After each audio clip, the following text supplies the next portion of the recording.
All right. I'm going to talk to you about anorexia nervosa, which most people just call anorexia for short. First, in the PowerPoint slides, I went over the diagnostic criteria that's listed in the DSM-5. Those are restriction of energy intake relative to requirements, leading to a significantly low body weight in regards to your age, sex, your physical health. Basically, you're restricting what you take in. You have a significantly low weight compared to, say, someone else your age or height or gender, etc. The other criteria is that you would have an intense fear of gaining weight or becoming fat. Basically, everything you're doing is going to be associated with that fear. So I'm not going to go and do some people with it might not go in public because they don't want to eat out in public, or I might get fat. I can't do that. And then the last one is a disturbance in the way that one's body weight or shape is experienced. So no matter what, basically, they see, they still believe that they are overweight. So we might see that the person, is extremely underweight. Maybe, they're bony, you can see their rib cage, but for them, that's not what they see. We can see it, and another person, say a family member or something like that, but the person in general that's experiencing this disorder, they don't see it the same way that we do. So that's kind of in a nutshell, right? These are the three things that a person needs to identify to be diagnosed with this disorder. There is some kind of there are some subtypes as well.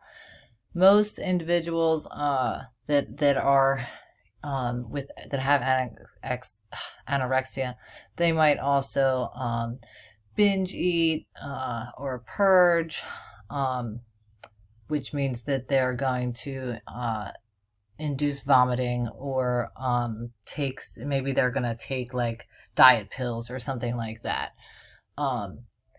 So that is the people that have that, they don't binge eat, but they're going to purge or throw up after they eat. It doesn't matter what, they're going to throw it up. So there are, let's see, three essential features, which if we were to take these and just speak like without the criteria listed here, we're just going to say that they have an energy intake restriction. They're really afraid, a fear of gaining weight. Their behavior is going to interfere with any weight gain, and they don't see their body the same way as, say, someone else does. They also may be in starvation mode, if and it's going to cause life-threatening medical conditions as well.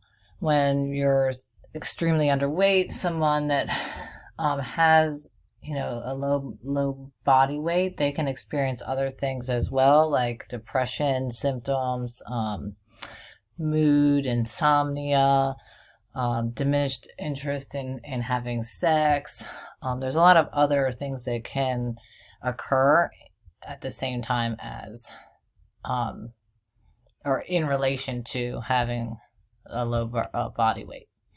So basically, someone that has anorexia usually begins like around adolescence, and most people don't have it or don't get it after the age of 40. Most of the time, it is associated with a stressful life event.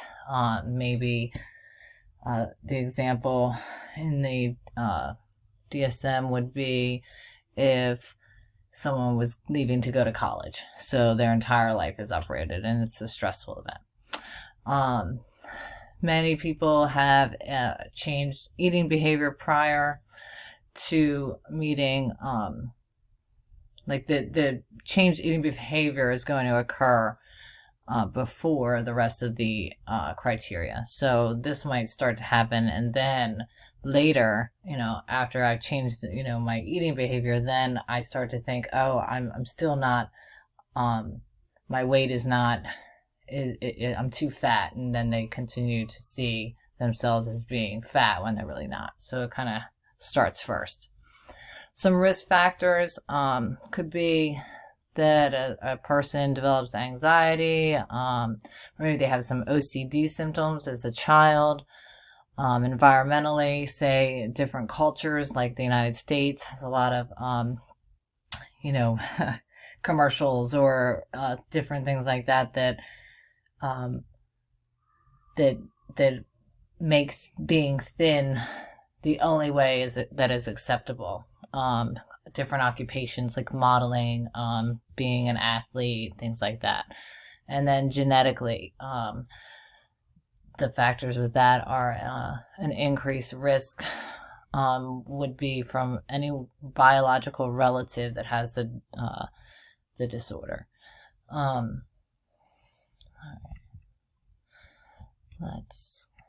right. We want to rule out different other conditions, and that those could be medical conditions like gastrointestinal disease, maybe HIV, AIDS, and we want to make sure that the person doesn't already have another disorder that is masking itself. Schizophrenia, maybe they're using substances, so they're extremely low weight due to that. Social anxiety, OCD, body dysmorphic disorder. So those are the diagnoses we will want to rule out. Someone with anorexia may also have bipolar, depression, anxiety, obsessive compulsive disorder, alcohol use at the same time. They might have these other disorders. And someone that's anorexic, they're at an elevated suicide risk with 12 per 100,000 per year. Anorexia also is a condition where the person may eat and maybe exercise all the time.